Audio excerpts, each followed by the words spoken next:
Hello everyone, मैं दीक्षा। स्वागत है आपका आपके अपने यूट्यूब चैनल में। विजन आईएएस की मंथली मैगजीन को कंप्लीट किया जा रहा है, जो कि अगस्त 2024 के इसके अंतर्गत देखा जाए तो अभी हमारे 3 टॉपिक इसके कंप्लीट हो गए। एक पॉलिटी और इसका आईआर और इसका इकोनॉमी कंप्लीट हो चुका है। आज जो हमारा चौथा टॉपिक आता है सिक्योरिटी को लेके, यानी कि सुरक्षा से संबंधित एक हमारा टॉपिक है, तो उसको आज हम कवर करेंगे। इसके पहले के लेक्चर आपने नहीं देखे हैं तो आपको प्लेलिस्ट बनी हुई है अगस्त 2024 की विजन आईएएस की मैगजीन की, तो वहां जाके आप अगस्त की जितने भी मैगजीन है उनको एक लाइन बाय लाइन जिस तरीके से पढ़ाया जा रहा है उस तरीके से आप देख सकते हैं। चलिए, तो इसके सुरक्षा से रिलेटेड टॉपिक को कवर जान लेते हैं कि कौन कौन से टॉपिक है, किस तरीके से इसमें पूछा गया है। फिर उसके बाद उसके डिटेल में पढ़े जाएंगे। जैसे कि पहला टॉपिक आता है कि भारत के परमाणु सिद्धांत के 25 वर्ष पूरे हुए हैं इसके संदर्भ में। और इसमें फिर आती है संक्षिप्त सुर्खियां, जैसे कि भारत ने अपना पहला reusable hybrid rocket Rhumi first सफलतापूर्वक लॉन्च किया है। और दूसरा आता है इसके अंतर्गत कि अस्त्र मार्ग फर्स्ट मिसाइल के बारे में, man portable anti tank guided missile के बारे में, गौरव के बारे में और सुर्खियों में रहे अभ्यास के बारे में। तो इसके अंतर्गत देखा जाए तो इसमें ये मेजर टॉपिक है, इनमें मेजर के टॉपिक को एक एक करके कंप्लीट कर दे। तो हमारा जो आज का पहला टॉपिक आता है भारत के परमाणु सिद्धांत के 25 वर्ष पूरे हुए हैं इसके बारे में। चलिए, तो सबसे पहले इसकी शुरुआत करते हैं और शुरुआत करने के पहले एक इंपॉर्टेंट डेटा को याद रख लेते हैं कि जो सिप्री की ईयर बुक जारी की जाती है 2024 में, इस ईयरबुक के मुताबिक देखा जाए तो भारत के परमाणु हथियारों की संख्या 2023 से 2 में तो 164 से बढ़कर 172 हो गई है और यह एक मामूली वृद्धि देखी गई है। फिर भी अब भारत के पास पाकिस्तान से 2 अधिक परमाणु हथियार हैं। तो ये परमाणु हथियार से रिलेटेड ये डेटा आपको याद रख लेना है कि ये सिप्री की ईयरबुक जारी की गई है, जिसके अंतर्गत 2023 में जो डेटा था वो 164 से परमाणु हथियार की संख्या 2024 में बढ़कर 172 हो गई है और अभी प्रेजेंट में भारत के पास पाकिस्तान से 2 अधिक परमाणु हथियार शामिल हैं। तो इस तरीके से देखा जाए तो ये आपका एक इम्पोर्टेंट डेटा कलेक्ट होता है, मतलब कि एक सामान्य तौर पर आप जानकारी याद रख सकते हैं। अब आता है कि आखिर 25 वर्ष पूरे हुए हैं, तो सबसे पहले तो जानते हैं कि परमाणु सिद्धांत क्या है। परमाणु सिद्धांत का विकास क्रम क्या हुआ, परमाणु सिद्धांत की जो उत्पत्ति हुई है किस तरीके से हुई। तो जान लेते हैं कि परमाणु सिद्धांत के संदर्भ में देखा जाए तो परमाणु सिद्धांत वे लक्ष्य या मिशन होते हैं जो परमाणु हथियारों की तैनाती और उपयोग के मार्गदर्शन करते हैं। यानी कि जो परमाणु हथियारों की तैनाती और उनके उपयोग के मार्गदर्शन करते हैं वो परमाणु सिद्धांत होते हैं। तो परमाणु सिद्धांत के विकास क्रम को भी एक नजर दौड़ा लेते हैं, जैसे कि इसका शुरुआत जो है भारत में 1974 में सर्वप्रथम ऑपरेशन स्माइलिंग बुद्ध यानी कि पोखरण में भारत का पहला परमाणु परीक्षण शांतिपूर्ण उद्देश्य के लिए किया गया और भारत ने P5 देशों के अलावा परमाणु परीक्षण करने वाला यह पहला देश बन गया है। तो ये 1974 में स्टार्टिंग किया गया था। फिर आता है 1998, उस टाइम पर पोखरण सेकेंड में जिसे ऑपरेशन शक्ति नाम दिया गया। तो ऑपरेशन ऑफ इस्माइल बुद्धा आपका पूछा गया है क्योंकि कई बार, क्योंकि ये पहला परमाणु परीक्षण है तो इससे रिलेटेड आपके क्वेश्चन कई बार पूछे गए हैं कि इस्माइल बुद्धा क्या है। तो इस ऑपरेशन इस्माइल बुद्धा क्या है, यह पहला परमाणु परीक्षण है जिसे शांतिपूर्ण उद्देश्य से किया गया है। फिर वर्ष 1998 में आता है कि ऑपरेशन शक्ति, जो कि पोखरण सेकेंड कोड नाम से पोखरण में फिर से परमाणु परीक्षणों की एक श्रृंखला को आयोजित करता है, जिसके अंतर्गत परमाणु सिद्धांत की नींव रखी गई है, जिसमें भारत का एक लक्ष्य एक जिम्मेदार परमाणु शक्ति के रूप में पहचान बनाना था। तो ये 1998 में इसका लक्ष्य परिवर्तित हो गया। पहले था कि शांतिपूर्ण उद्देश्य के लिए, और फिर जब 1998 में सेकंड पोखरण अभ्यास हुआ यानी कि ऑपरेशन शक्ति के तहत किया गया, उस टाइम पर इसमें एक लक्ष्य निर्धारित किया गया जिसमें कि परमाणु शक्ति के रूप में पहचान बनाना, इसका ये लक्ष्य परिवर्तित हो गया। और 1999 में आके एक राष्ट्रीय सुरक्षा सलाहकार समिति ने परमाणु रणनीतिकारों के सुब्रमण्यम की अध्यक्षता में अपना ड्राफ्ट परमाणु सिद्धांत तैयार किया और 2003 में भारत ने अपना आधिकारिक परमाणु सिद्धांत जारी किया और उसे क्रियान्वित किया। तो इस तरीके से इसके विकास क्रम को देख सकते हैं कि 1974 में ऑपरेशन स्माइल बुद्ध, 1998 में ऑपरेशन शक्ति, 1999 में राष्ट्रीय सुरक्षा सलाहकार बोर्ड और 2003 में एक आधिकारिक तौर पर परमाणु सिद्धांत को जारी किया और इसके क्रियान्वित किया गया। अब आते हैं भारत के परमाणु सिद्धांत की मुख्य विशेषताओं के बारे में, तो जिसमें पहली विशेषता तो आती है कि विश्वसनीय न्यूनतम निवारक क्षमता का सृजन और रख रखाव करना, जिसके अंतर्गत भारत ने अपने परमाणु शस्त्रागार को एक निर्धारित सीमा के भीतर बनाए रखने की बात कही और जिस नीति का उद्देश्य शत्रु देशों के खिलाफ विश्वसनीय निवारक क्षमता बनाए रखना है। नेक्स्ट आती है नो फर्स्ट यूज पॉलिसी के बारे में, जो कि भारतीय क्षेत्रों पर अन्य किसी भी तैनात या भारतीय सेना पर परमाणु हमला होने की स्थिति में जवाबी कार्यवाही के रूप में भारत अपने हथियारों का प्रयोग करेगा।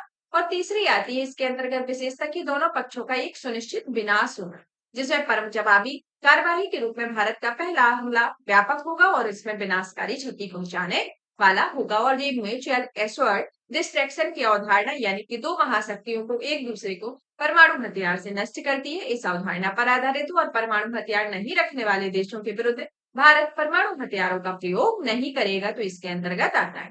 अब आते हैं कि परमाणु हथियार मुक्त दुनिया के लक्ष्य के प्रति प्रतिबद्धता, इसकी एक विशेषता है कि देखा जाए तो ये जो परमाणु हथियार जो मुक्त विश्व का समर्थन करते हैं, भारत जो होता है, भारत जो है वह परमाणु हथियार मुक्त विश्व का समर्थन करता है, जिसमें वैश्विक तौर पर देखा जाए तो ये सत्यापन योग्य और भेदभाव रहित परमाणु निःशस्त्रीकरण के जरिए होना चाहिए।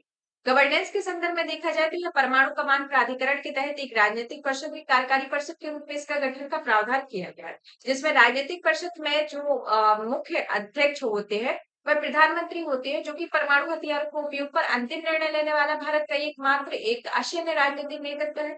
और दूसरा आता है कार्यकारी परिषद, जिसकी अध्यक्षता राष्ट्रीय सुरक्षा सलाहकार द्वारा की जाती है और यह परिषद जो है वह एनसीए के निर्णय के लिए इनपुट्स प्रदान करती है, जिसमें राजनीतिक परिषद द्वारा दिए गए निर्देशों को लागू करती है। तो इस तरीके से देखा जाए तो ये गवर्नेंस जो कि दो संदर्भों में इसकी गठन किया गया है, एक राजनीतिक परिषद के तौर पर, एक कार्यकारी परिषद के तौर पर। अब आता है सिद्धांत के अन्य पहलू पर विचार किया जाए तो अन्य पहलू के अंतर्गत आता है जैसे कि भारत के खिलाफ रासायनिक और जैविक हथियारों का प्रयोग किया जाता है और ऐसी स्थिति में भारत जवाबी कार्यवाही के रूप में परमाणु हथियार का इस्तेमाल करता है। परमाणु मिसाइलों से संबंधित सामग्री और प्रौद्योगिकियों के निर्यात पर सख्त पाबंदी रहेगी, जिसमें भारत विजय मटेरियल कट ऑफ ट्रीटी वार्ता में भाग लेगा और भारत परमाणु परीक्षणों में लगे प्रतिबंधों का पालन करेगा इसके अंतर्गत। फिर आता है वैश्विक परमाणु विमर्श के संदर्भ में भारत की वर्तमान परमाणु स्थिति में देखा जाए तो भारत जो है वह सीटीबीटी यानी कि व्यापक परमाणु परीक्षण प्रतिबंध संधि के अंतर्गत सभी प्रकार के परमाणु विस्फोटों पर प्रतिबंध लगाती है। साथ ही परमाणु हथियार युक्त देशों द्वारा निश्चित अवधि के लिए निःशस्त्रीकरण की प्रतिबद्धता नहीं करने के चलते भारत ने इस संधि पर हस्ताक्षर नहीं किए हैं। और परमाणु अप्रसार संधि 1968 में इसका उद्देश्य परमाणु आपसी प्रसार, निःशस्त्रीकरण, परमाणु ऊर्जा के शांतिपूर्ण उपयोग जैसे कि तीन स्तंभों के जरिए परमाणु हथियारों के प्रसार को सीमित करता है और इस संधि को पक्षपातपूर्ण बताते हुए इस पर हस्ताक्षर करने से मना कर दिया गया है। और भारत का मानना है कि इस संधि ने दुनिया को परमाणु संपन्न और परमाणु रहित देशों में विभाजित कर दिया। परमाणु हथियार पर निषेध के संधि के बारे में बात की जाए तो यह पहला बाध्यकारी समझौता है जो पूरी तरह से प्रतिबद्धता लगाता है और इसमें भारत ने इस संधि पर अभी तक हस्ताक्षर नहीं किए हैं। वैश्विक बहुपक्षीय निर्यात नियंत्रण व्यवस्थाओं के संदर्भ में बात की जाए तो इसमें भारत ने निम्नलिखित व्यवस्थाओं का एक हिस्सा है, जैसे कि मिसाइल प्रौद्योगिकी नियंत्रण व्यवस्था जो कि भारत 2016 में एमटीसीआर का सदस्य बना है, वासीनार व्यवस्था जो कि भारत 2017 में इसका सदस्य बना है, ऑस्ट्रेलिया समूह जो कोई 2018 में इस समूह का सदस्य बना है। तो इन व्यवस्थाओं के अंतर्गत भारत ने इन समझौतों में हिस्सा लिया है। परमाणु आपूर्तिकर्ता समूह के बारे में जान लेते हैं, क्योंकि इससे परमाणु आपूर्तिकर्ता समूह के देशों में भारत शामिल है या इसका सदस्य है या नहीं है, तो इस एमटीसीआर में भारत की भागीदारता है या फिर इसको कब शामिल किया गया था, तो इससे रिलेटेड आपके क्वेश्चन आते हैं, आपका प्री में एग्जाम में भी आते हैं और आपके मेंस में भी इस तरीके के क्वेश्चन पूछे जाते हैं। तो परमाणु आपूर्तिकर्ता समूह के अंतर्गत देखा जाए तो भारत इसका कोई सदस्य नहीं है, मतलब कि 1974 के अंतर्गत। और इस समूह का जो गठन है वह भारत के 1974 के परमाणु परीक्षण के बाद हुआ था, जिसका उद्देश्य हथियार बनाने हेतु परमाणु सामग्री के निर्यात पर पाबंदी लगाना होता है। तो ये परमाणु आपूर्तिकर्ता समूह के बारे में। अब आता है कि भारत के परमाणु सिद्धांत की आवश्यकता को रेखांकित करने वाले प्रमुख कारकों के बारे में जान लेते हैं, जैसे कि नो फर्स्ट यूज प्रभाव कारक जो कि भारत के परमाणु सिद्धांत को सबसे अधिक विवादित तत्व बना हुआ है। पहलू जो है इसमें देखा जाए तो इसमें नो फर्स्ट यूज के विपक्ष में तर्क है और नो फर्स्ट यूज के पक्ष में तर्क दिए गए। प्रारंभिक हानि या जोखिम जोखिम, जैसे कि किसी देश में परमाणु हमले की स्थिति में भारतीय आबादी, शहरों और संरचना की उच्च प्रारंभिक हानि और क्षति का सामना करना पड़ सकता है। भारत के रणनीतिक संयम की नीति में योगदान देता है, साथ ही भारत को असैन्य समझौते, परमाणु समझौते की बहुपक्षीय परमाणु निर्यात नियंत्रण व्यवस्थाओं को शामिल होने के अवसर प्रदान करता है। बैलिस्टिक मिसाइल रक्षा है जो कि प्रथम परमाणु हमले से बचाव के लिए विस्तृत महंगी और प्रणाली की आवश्यकता है। नो फर्स्ट यूज में रक्षात्मक रूप और परमाणु युद्ध भड़काने के लिए रोकने का अपनाने में मदद करता है। परमाणु शक्ति संपन्न पड़ोसी देशों के बीच विरुद्ध प्रभावी है, जैसे कि यह नीति पाकिस्तान के खिलाफ नहीं है, प्रभावी नहीं हो और पाकिस्तान टेक्निकल परमाणु हथियारों के जरिए कम क्षमता वाले परमाणु हथियारों का निर्माण कर रहा है और टेक्निकल परमाणु हथियार भारतीय सेना के खिलाफ अपने ही क्षेत्र में इस्तेमाल किए जाने वाली कम क्षमता वाले हथियार। और यह नीति जो है वह चीन के साथ तनाव को समाप्त करने के लिए विवेकपूर्ण और गैर भड़काऊ अप्रोच अपनाने और क्षेत्रीय स्थिरता में योगदान देती है। मौजूदा परमाणु सिद्धांत को कैसे मजबूत किया जा सकता है, इसके संदर्भ में बात की जाए तो इसमें आता है कि जैसे कि एकीकृत मिसाइल विकास कार्यक्रमों की तरफ पर समर्पित रक्षा प्रौद्योगिकी कार्यक्रम आरंभ करना और इस तकनीकी के साथ साथ यह सुनिश्चित करना, इसका निर्माण भी सुनिश्चित होता है। बड़े पैमाने पर जवाबी कार्रवाई की प्रतिबद्धता में लचीलापन देखने को मिलता है, जो कि राजनीतिक अभिकर्ताओं को परमाणु मुद्दों को भड़काने में मदद करेगा। और इस समस्या से निपटने के लिए परमाणु सिद्धांत कुछ अस्पष्ट प्रावधान भी इसमें शामिल है, जो कि अस्पष्ट प्रावधान पूर्व परमाणु युद्ध में शामिल हुए बगैर देश के मौजूदा टेक्निकल न्यूक्लियर वेपन जैसे खतरों को जवाब देने में सक्षम बना सकती है। भू राजनीतिक बदलावों के आलोक में विकसित होने की निर्देश नीति के साथ तालमेल बिठाने की जरूरत है, जिसके अंतर्गत लगातार बदल रही भू रणनीतिक विश्व व्यवस्था में भारत को समय समय पर अपनी परमाणु नीति की समीक्षा करनी चाहिए। जैसे उदाहरण के तौर पर संयुक्त राज्य अमेरिका और रूस समय समय पर अपनी परमाणु नीतियों की समीक्षा करते हैं। चीन और पाकिस्तान को देखा जाए तो इनके मजबूत संबंध, होते संबंध और रूस के साथ उनके बढ़ते संबंध साथ ही दुनिया भर में भू राजनीतिक अस्थिरता के देखते हुए भारत को अपने परमाणु सिद्धांत की समीक्षा करनी चाहिए। भारत वैश्विक परमाणु अप्रसार निःशस्त्रीकरण को बढ़ावा देने पर एक ग्लोबल लीडर के रूप में भी उभर सकता है और इसके लिए भारत को एक जिम्मेदार परमाणु शक्ति संपन्न राष्ट्र की छवि बनानी होगी, जो इस दिशा में भारत द्वारा निम्नलिखित प्रयास किए जा सकते हैं। भारत को संयुक्त राष्ट्र और निःशस्त्रीकरण सम्मेलन जैसे अन्य मंचों पर आयोजित होने वाले बहुपक्षीय वार्ताओं में हिस्सा लेना चाहिए। साथ ही भारत ने इन मंचों का इस्तेमाल अल्पविकसित और विकासशील देशों की सुरक्षा और परमाणु अप्रसार के मुद्दों पर अपना पक्ष रखने के लिए कर सकता है। भारत ने विश्वास निर्माण उपायों के रूप में पड़ोसी देशों के साथ परमाणु संबंधी मुद्दों पर खुली और पारदर्शी वार्ता करनी चाहिए और ऐसा करके भारत अपने देशों में नो फर्स्ट यूज अपना नीति अपनाने के लिए प्रेरित करता है। तो ये स्टार्टिंग में जो नो फर्स्ट यूज नीति के संदर्भ में जो बात की गई है वो इसी कुछ एक प्रमुख रीजन रही है जिसके संदर्भ में इसको प्रेरित करता है कि इसको अपनाना चाहिए। और वर्तमान में भारत के अलावा चीन एकमात्र अन्य परमाणु राष्ट्र है जो नो फर्स्ट यूज सिद्धांत का पालन करने का दावा करता है। तो इस तरीके से देखा जाए तो ये आपका प्रमुख आता है। और इसका जो आपको डिटेल पढ़ना है तो इसमें आपका जो जुलाई 2024 की मासिक समसामयिकी के आर्टिकल में दिया गया और नवंबर 2023 के आर्टिकल में दिया गया है। तो अभी जुलाई का तो आपका कंप्लीट नहीं हुआ है, लेकिन आपका जुलाई का अगस्त का दे दिया गया है, तो आपका जुलाई का इसके जस्ट ही आपको दे दिया जाएगा, तो उसमें आप उसको देख सकते हैं या फिर मैं उसमें आपको और डिटेल में पढ़ा दूंगी। अब आता है इसके अंतर्गत हमारा संक्षिप्त सुर्खियों के बारे में। संक्षिप्त सुर्खियों के अंतर्गत देखा जाए तो भारत ने अपना पहला यूजेबल हाइब्रिड रॉकेट को यानी कि रूमी फर्स्ट को सफलतापूर्वक लॉन्च किया है। तो रूमी फर्स्ट को सफलतापूर्वक लॉन्च किया गया है, तो ये जानना है कि इसे किस ग्रुप की सहायता से इसे लॉन्च किया गया है, यहाँ का इसका प्रक्षेपण कब किया गया, यह किस तरीके का एक डिवाइस है जिसे लॉन्च करने की आवश्यकता रही, और इसमें रूमी फर्स्ट है तो रूमी का के नाम की शुरुआत कहाँ से हुई, इसका क्या फुल नाम है, तो इससे रिलेटेड पूरी चीजों को जानते हैं। रूमी फर्स्ट जो है वह रॉकेट को तमिलनाडु स्थित startup space zone India Martin group के सहयोग से विकसित किया गया और इसका प्रक्षेपण चेन्नई के थिरुवनंतपुरम में किया गया है। इसे मोबाइल लॉन्चर का इस्तेमाल करके लॉन्च किया जाता है, जो कि 3 क्यूब सैटेलाइट और 5 पिको सैटेलाइट इसमें शामिल है। ये दोनों तरह के सैटेलाइट ग्लोबल वार्मिंग और जलवायु परिवर्तन से संबंधित डेटा एकत्र करते हैं। क्यूब सैटेलाइट नैनो उपग्रहों का एक प्रकार होता है जिसका वजन 1 से 10 किलोग्राम के बीच होता है। पिको सैटेलाइट जो होता है वह छोटे आकार के उपग्रह होते हैं और इनका वजन आमतौर पर 0.1 से 1 किलोग्राम के बीच होता है। तो ये रूमी सेकंड के अंतर्गत ये प्रमुख इंपोर्टेंट पॉइंट है। तो कौन कौन सा, पहला तो ये किसी रॉकेट जो है इसे तमिलनाडु स्थित स्टार्टअप स्पेस जोन में मार्टिन ग्रुप के सहयोग से विकसित किया है, जिसका प्रक्षेपण चेन्नई के थिरुवनंतपुरम में किया गया है, जो कि एक मोबाइल लॉन्चर का इस्तेमाल करके इसको लॉन्च किया गया और इसमें क्यूब सेट में नैनो उपग्रहों का प्रयोग किया गया है जिसका वजन 1 से 10 किलोग्राम है। और जो पिको सैटेलाइट के अंतर्गत छोटे उपग्रह का जो उपयोग किया गया है उसका बजट 0.1 से 1 किलोग्राम के बीच होता है। तो इस तरीके से इसके रॉकेट लॉन्चिंग के संदर्भ में आता है। अब जान लेते हैं इसकी विशेषताओं के बारे में, KCI क्या क्या कार्य करने में सक्षम है। जैसे कि पहला आता है हाइब्रिड रॉकेट इंजन के बारे में। यह जो है एक तरीके से एक हाइब्रिड रॉकेट इंजन है जो कि ठोस एवं तरल प्रडोदन के कॉम्बिनेशन का उपयोग करता है, जिसमें इंजन की दक्षता में सुधार होता है और परिचालन लागत कमी आती है। एडजस्टेबल लॉन्च एंगल के बारे में, जो कि 0 से 120 डिग्री के बीच में कहीं भी सेट किया जा सकता है, जिसे डिजेक्टरी को बारीकी से कंट्रोल किया जा सकता है। विद्युत संचालित पैरासूट प्रणाली दी गई, जिसमें नवाचारी, लागत प्रभावी, पर्यावरण अनुकूल प्रणाली है, जिसकी मदद से लॉन्च किए गए रॉकेट के घटकों को फिर से सुरक्षित तरीके से प्राप्त किया जाएगा। पर्यावरण के अनुकूल होता है, जो कि रूमी फर्स्ट है। 100% पायरोट्रेक टेक्निक मुक्त में इसके टीएनटी का प्रतिशत भी यूज शून्य होता है। तो ये रूमी फर्स्ट की प्रमुख विशेषताएं। अब आते हैं रियूजेबल रॉकेट के बारे में। ये जो रॉकेट है या पेलोड को अंतरिक्ष की कक्षा में स्थापित करते हैं और पृथ्वी पर वापस आ जाते हैं, और इस प्रकार के रॉकेट्स को फिर से नए पेलोड्स में स्थापित करने के लॉन्च पैड के रूप में किया जाता है, जिसका लाभ जो है वह लागत में बचत होगी, अंतरिक्ष में मलबे में कमी आएगी और लॉन्च की जो संख्या होगी उसमें वृद्धि होगी। अब आता है हमारा नेक्स्ट अस्त्र मार्क फर्स्ट मिसाइल के बारे में। ये जो मिसाइल है इसके बारे में बात की जाए तो यह वायुसेना ने 200 अस्त्र मार्क फर्स्ट मिसाइल बनाने की मंजूरी दी हुई है। अस्त्र मिसाइलें जो है एक तरीके से हवा में मार करने वाली मिसाइल प्रणाली को बियॉन्ड विजुअल रेंज की श्रेणी की होती है। इसका निर्माण जो है लड़ाकू विमानों को इंस्टॉल करने के लिए होता है।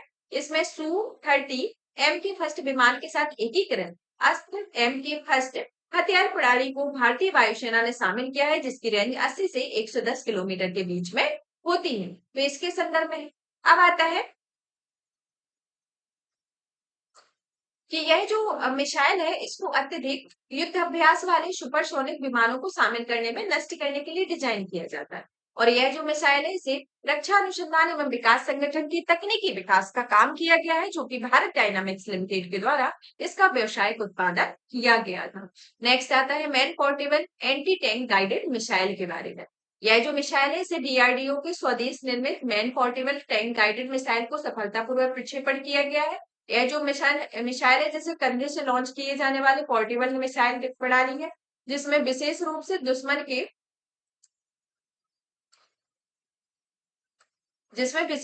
दुश्मन के टैंक में बख्तर वाहनों को नष्ट करने के लिए डिजाइन किया जाता है। और ये जो लॉन्चर है इसमें target acquisition system, fire control unit शामिल होती है, और ये control infrared homing sensors and integrated dynamics से लैस हुई होती है, जिसमें दिन और रात की स्थितियों में काम करने में सक्षम बनाती है, जो कि हाई एक्सप्लोसिव एंटी टैंक आकार के चार्ज वारहेड से लैस होती है। तो ये non portable anti tank guided missile के बारे में है।